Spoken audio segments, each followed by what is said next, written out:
السلام علیکم ورحمۃ اللہ وبرکاتہ۔ بولتے الفاظ کی محفل میں آپ تمام دوستوں کو خوش آمدید۔ حاضرین محفل، آج آپ کو ایک ایسی کہانی سنانے جا رہا ہوں جو کہ ایک میاں بیوی کی لازوال محبت کی عکاسی کرتی ہے۔ سامعین کرام، ایک شخص نے ایک خوبصورت لڑکی سے محبت کی شادی کی۔ وہ شخص اس لڑکی سے بے پناہ محبت کرتا تھا، لیکن شادی کے کچھ عرصے کے بعد اس لڑکی کو ایک ایسی بیماری لاحق ہوئی، اس کی اسکن مسلسل خراب ہونے لگی اور خوبصورتی میں دن بدن کمی ہونے لگی۔ خیر، اس کا شریک حیات یعنی اس کا میاں اس کی خوبصورتی کو چاہتا ہوا دیکھتا ضرور، مگر اس کو درگزر کرتا رہتا۔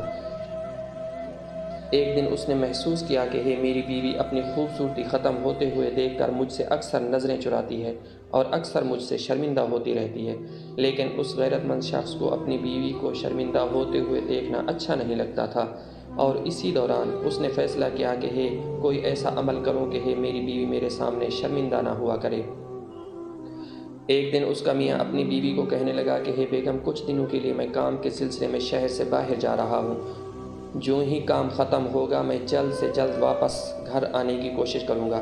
تقریباً 15 دن گزر گئے۔ اس کی بیوی کو پریشانی لاحق ہوئی کہ اتنا دنوں تک میرے میاں گھر سے باہر رہتے تو نہیں۔ بہرحال 15 دنوں کے بعد اس کا میاں واپس گھر آ گیا۔ اس کے آنے سے یہ پتہ چلا کہ ایک ایکسیڈنٹ میں اس کی آنکھیں جا چکی ہیں اور اس کو نظر آنا بند ہو گیا ہے۔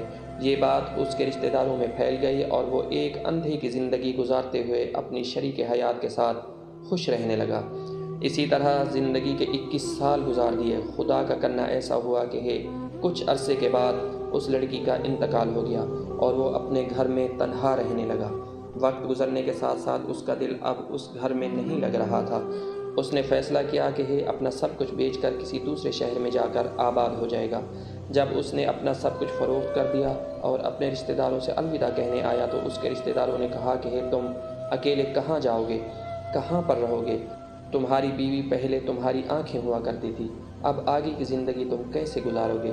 تو اس نے درد بھرے لہجے میں اور نم آنکھوں سے اپنے رشتہ داروں کو بتایا، میں ایک اندھا انسان نہیں ہوں، بلکہ مجھے سب کچھ نظر آتا ہے اور میں 21 سال اندھا بنا رہا تاکہ میری شریک حیات اپنی خوبصورتی کم ہونے کی وجہ سے میرے سامنے شرمندہ نہ ہوتی رہے۔ آج جب وہ میرے ساتھ نہیں تو میرا اندھا رہنے کا بھی کوئی فائدہ نہیں۔ یہ الفاظ بولتے ہوئے وہ اس شہر اور گھر کو چھوڑ کر ہمیشہ ہمیشہ کے لیے دوسرے شہر میں آباد ہو گیا۔ حاضرین کرام، اللہ سے دعا ہے اللہ پاک ہر ایک شادی شدہ جوڑے کو اس طرح کی محبت نصیب فرمائے۔ آمین۔